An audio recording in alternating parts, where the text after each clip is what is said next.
Comienza el DOCAT, la doctrina social de la Iglesia Católica para jóvenes, comentada por el obispo Monseñor José Ignacio Munilla.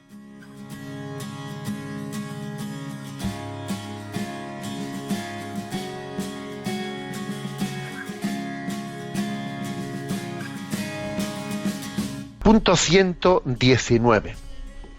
¿Qué aporta la familia a la sociedad? La aportación de la familia a la sociedad se resume en 4 puntos. Primero, la familia es ante todo el lugar en el que se perpetúa la sociedad.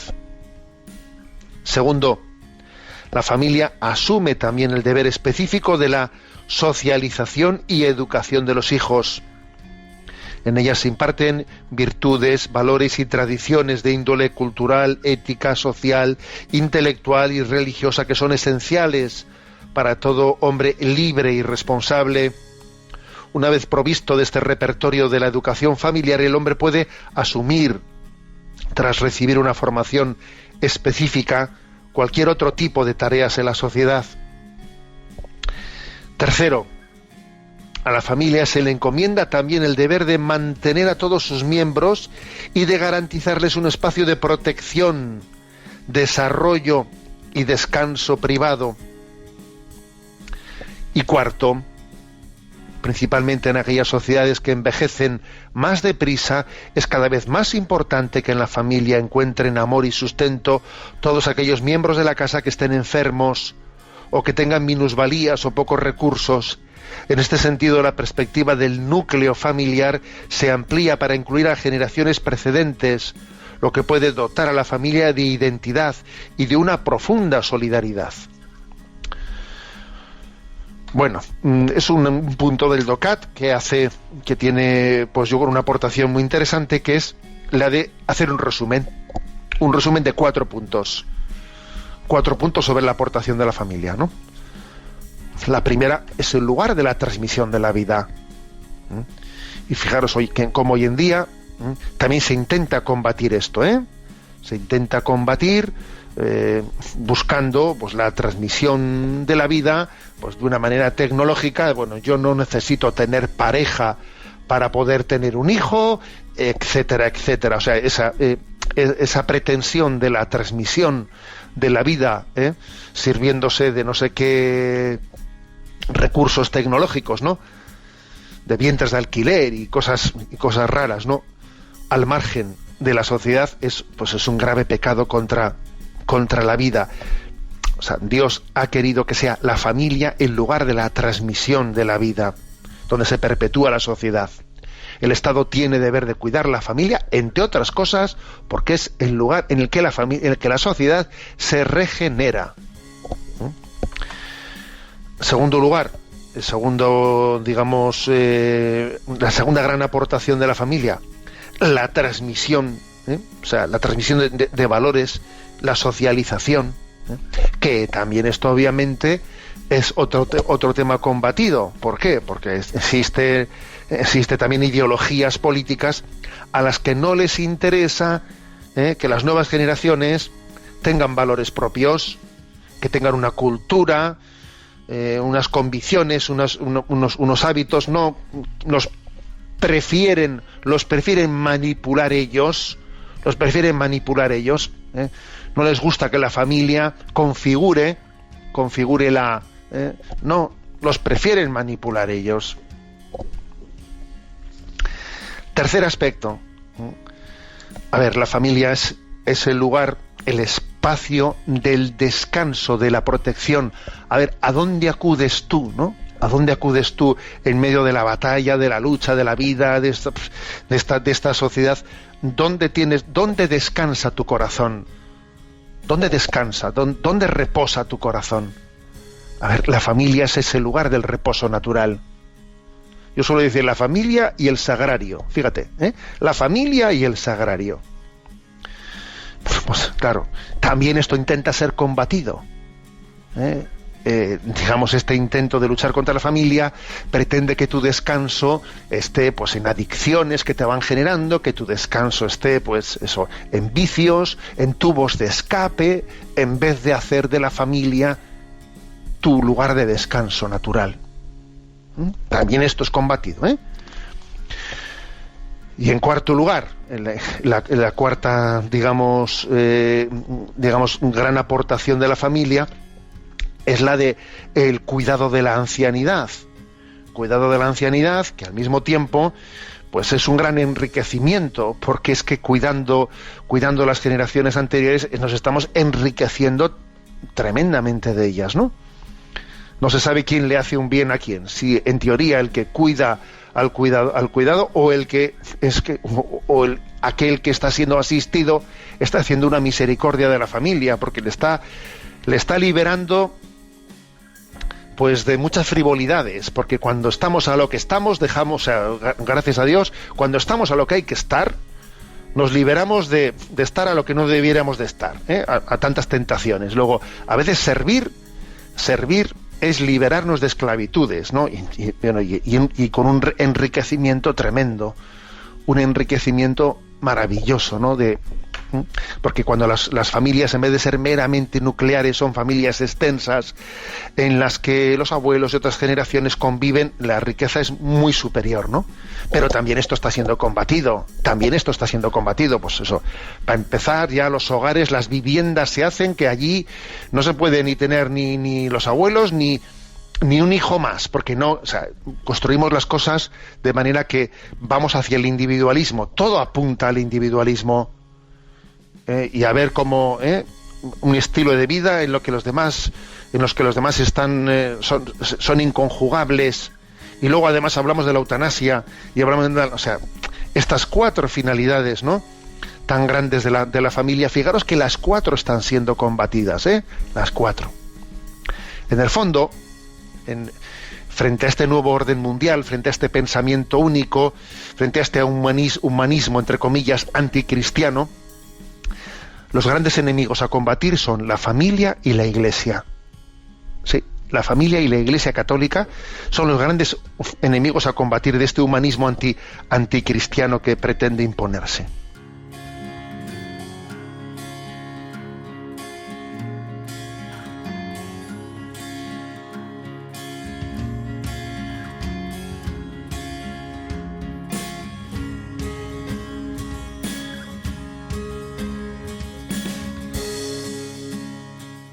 Has escuchado el DOCAT, la doctrina social de la Iglesia Católica para jóvenes, comentada por el obispo Monseñor José Ignacio Munilla.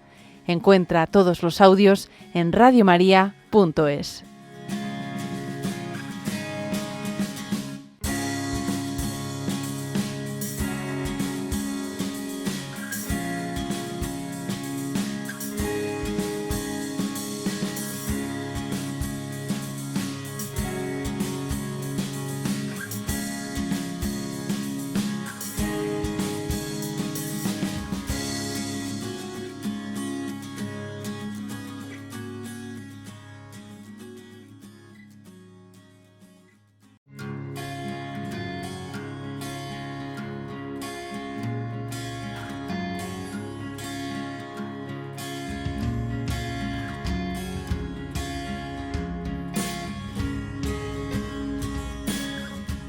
Comienza el DOCAT, la doctrina social de la Iglesia Católica para jóvenes, comentada por el obispo Monseñor José Ignacio Munilla.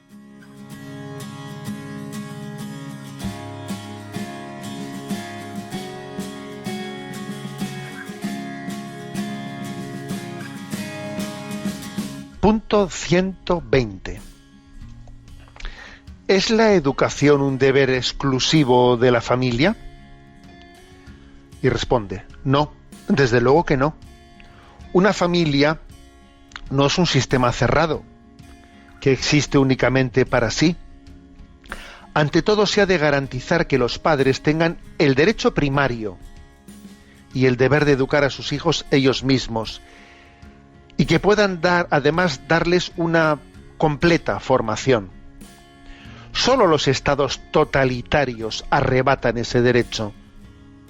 En la educación de los hijos, las funciones de la madre y del padre son igualmente necesarias. aunque solo fuera por esto, el derecho de adopción por parte de parejas del mismo sexo resulta ya sumamente problemático. La dimensión social humana exige que los hijos no sean únicamente educados por sus padres, sino que su educación debe ser complementada gracias a una colaboración conjunta, articulada entre la familia y otras instituciones, de entre las que sobresale la escuela, y entre las que se encuentran otras como parroquias y asociaciones deportivas. Así, el objetivo de una educación global es que los hijos sean educados en el diálogo, el encuentro, la sociabilidad, la legalidad, la solidaridad y la paz, mientras cultivan la justicia y la caridad. Aquí no sirven de ayuda solo las palabras, sino también, y ante todo, los testimonios y los modelos de vida. Bueno, pues un punto, como veis, muy clave, muy clave. La pregunta es la educación un deber exclusivo de la familia? Claro, aquí se pone el acento en lo de exclusivo, y la respuesta es no. No es un deber exclusivo de la familia. La educación, hay un refrán africano, que supongo que alguno ya conocerá, que se dice que se necesita toda una tribu para educar a un niño. Esa expresión, se necesita una tribu para educar a un niño, pues subraya que la educación es algo, es un reto tan grande que tiene tantos aspectos, tiene tantos matices, y es tan largo a lo largo de toda la vida es un proceso educativo, que obviamente se necesita una tribu, es decir, o sea, todo el mundo somos responsables de la educación de los demás. Luego hay un concepto amplio de educación. Ahora, lo que no cabe es utilizar esa expresión de que hace falta una tribu para educar a un niño, para desdibujar las responsabilidades especiales que existen dentro. Claro, no todo el mundo en la tribu, entre comillas, o en la sociedad tiene el mismo grado de derecho, deber de incidir en la educación de los demás. Por eso aquí se dice que los padres, la familia, tiene el derecho primario, esta es la expresión, derecho primario, y el deber de educar. Hoy en día hay un término que aquí, como veis, que no se llega a utilizar, que es el término de coeducación. ¿Cabe hablar de coeducación de los niños entre las familias y el Estado?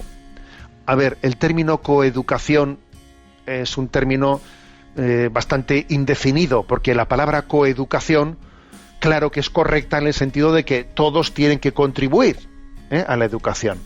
Pero claro, la palabra coeducación tiene algo de no suficientemente especificado, y es que parece que todos parten del mismo nivel. No, y la coeducación entre el Estado y la familia sería incorrecto pensar como que tienen el mismo peso o la misma responsabilidad. Y claro que existe una coeducación, pero obviamente el derecho deber de la familia es primario, y el del Estado, de la escuela, no es primario, es secundario. Luego, saber especificar qué es lo primario, qué es lo secundario, tiene mucha importancia. Luego, la palabra coeducación cabría aceptarla siempre y cuando se asuma esta distinción, ¿no?, de que el derecho primario es el de la familia.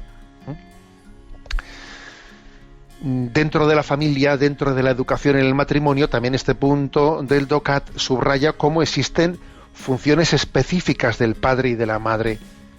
O sea, Dios ha querido que la educación de un niño tenga un rostro paternal y un rostro maternal. Y una cosa es que a veces pues pueden ocurrir situaciones y circunstancias no buscadas explícitamente, en las que pues exista pues una carencia de padre o una carencia de madre por viudedad, etcétera, ¿no?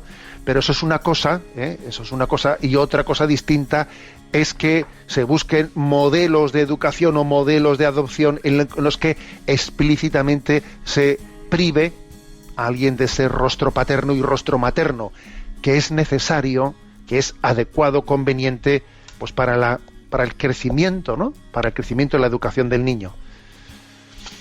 Bueno, y al mismo tiempo, este punto 120 del DOCAT subraya, pues bueno, cuáles son los objetivos de esta educación global de toda la sociedad, del conjunto de la sociedad, de ese educar de la mano familia, escuela, parroquia, instituciones deportivas, y yendo todos de la mano, entre todos se va conjugando pues un gran equilibrio, ¿no? Entre ser educados en el diálogo, el encuentro, la sociabilidad, la legalidad, la solidaridad, porque es obvio, porque si a los niños, por mucho que el derecho de la familia y de los padres sea primario, si la educación fuese meramente, ¿no?, pues en ese seno familiar, pues cometeríamos un error de pretender encerrarles en una burbuja, porque la sociabilidad, aunque se comienza a educar la sociabilidad en el seno de la familia, necesita del encuentro, pues bien sea a nivel deportivo, a nivel escolar. Esa socialización pues va creciendo en el encuentro, en esas experiencias con los demás, en el cual sobre todo se reciben, como dice aquí, testimonios, porque los testimonios positivos son los que más marcan la educación, ¿eh?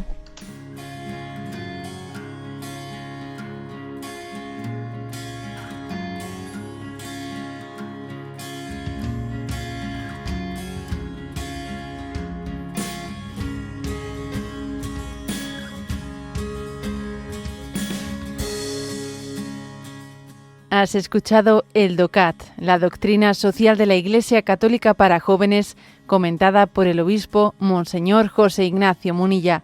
Encuentra todos los audios en radiomaria.es.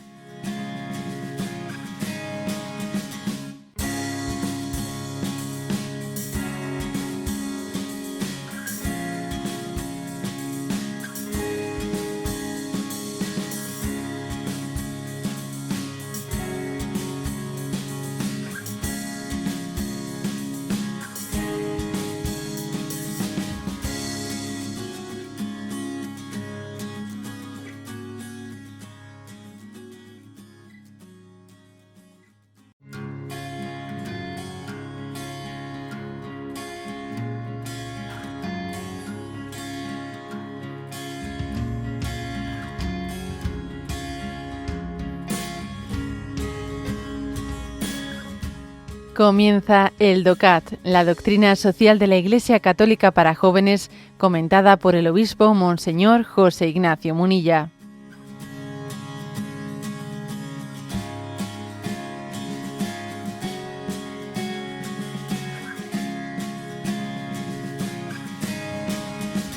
Punto 121. Y pregunta: ¿cuál es el papel de los ancianos en la familia? La presencia de los ancianos que viven en la familia puede resultar muy valiosa. Ellos son un ejemplo de la vinculación entre las generaciones y pueden contribuir, gracias a su valiosa experiencia, al bienestar de la familia y de toda la sociedad. También pueden transmitir valores y tradiciones y apoyar a los más jóvenes. Así, estos aprenden a buscar no solo su propio bien, sino también el de los demás. Cuando los ancianos se hallen enfermos o necesitados de ayuda, no solo requieren cuidados médicos y una asistencia adecuada, sino sobre todo un ambiente y un trato amorosos. Bueno, en este contexto de la familia en el que está este capítulo 5 del DOCAT, se habla de algo tan clave hoy en día como es el tema de los ancianos, ¿no? ¿Qué papel tienen los ancianos en la familia? En esto sabéis que el Papa Francisco es verdaderamente combativo, ¿eh? Combativo. Aquí hay una frase del Papa Francisco del 25 de febrero de 2014 que cita el DOCAT, que dice: ningún anciano debe ser exiliado de nuestra familia. Los ancianos son un tesoro para la sociedad. Fíjate que utiliza ahí un término que es duro, ¿eh? Ningún anciano debe de ser exiliado de nuestra familia. ¿Pero qué es eso, no? Exiliar de la familia a los ancianos. ¿Que habrá circunstancias especiales? Bien, vale. Obviamente cuando se habla de un principio general, como es este, otros obviamente no son intrínsecamente malos, pero hablando de un principio como este, no se podrá hacer una regla común. Pero lo lógico es que un anciano viva en su propia familia. Y ojo que eso también lo podríamos decir de las comunidades religiosas. De las comunidades religiosas, ojo. Que a veces también podemos caer, ¿no?, pues en el riesgo de hacer pues enfermerías perfectas, pero decir, a ver, esa enfermería perfecta me está a mí liberando de lo que es la riqueza de que en una comunidad religiosa también los ancianos formen parte de un enriquecimiento. Claro que habrá situaciones en las que determinados enfermos requieran un grado de cuidado muy especializado, bien, de acuerdo, pero ojo con que la excepción sea una excusa para, como dice el Papa aquí, exiliar de nuestra familia a los ancianos, porque existe una riqueza muy grande en esa convivencia con las generaciones. Eso que dice aquí, transmitir los valores, las tradiciones. Es curioso que hoy en día, pues nuestra cultura pues sea muy, valoradora de lo antiguo, ¿no? Pues de que si las catedrales antiguas, que si las monedas antiguas, que si unas pinturas del siglo no sé qué, que si unos pergaminos. Bueno, y nos hemos olvidado del valor enorme moral y espiritual de los ancianos. O sea, le damos más valor a que esta catedral es románica, es prerrománica, a ver, comparando con ese valor de la antigüedad de lo material, no nos damos cuenta que existe un valor superior moral y espiritual de la tradición y de los valores que se guardan en los ancianos. Esto es lo que quiere el Papa, ¿no?, subrayar en eso. Por lo tanto, hay una vinculación entre las generaciones que es clave para ayudarnos a salir de las crisis. Y no me refiero únicamente al gran servicio que están haciendo ahora mismo los abuelos, ¿no? Gran servicio que en gran medida está compensando esa ausencia paternal y maternal, porque el mercado laboral, con la porquería de sueldos que se reciben, exige que todo el mundo esté trabajando en la familia y los niños no están bien atendidos, y eso es un desastre, y la conciliación laboral no se toma en serio en esta nación y en otras muchas. Y entonces, pues en medio de ese drama, los abuelos son verdaderamente compensadores, ¿no?, de ese drama. Bueno, pero no únicamente por motivos de tipo práctico, sino por motivos de tipo espirituales. En medio de en este momento del tsunami de la secularización, en el que tenemos, ¿no?, muchos padres jóvenes incapaces de transmitir el enamoramiento a Jesucristo a sus hijos, por lo menos que tengan la humildad de pedir socorro, pide socorro a los abuelos, que vengan en ayuda de tu pobreza espiritual, ¿no?, para transmitir a las nuevas generaciones, a los más pequeños, el tesoro de Jesucristo. Pide socorro a tus mayores, para que la pobreza que la secularización ha generado en ti sea compensada de alguna manera. Y sé consciente de ello, y sé muy agradecido que pueda venir una generación de mayores a socorrerte en tu pobreza, ¿no?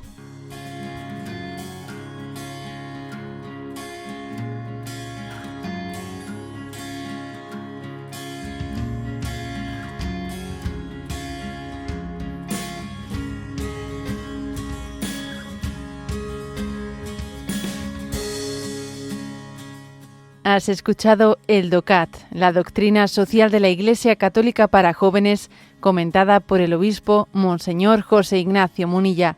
Encuentra todos los audios en radiomaria.es.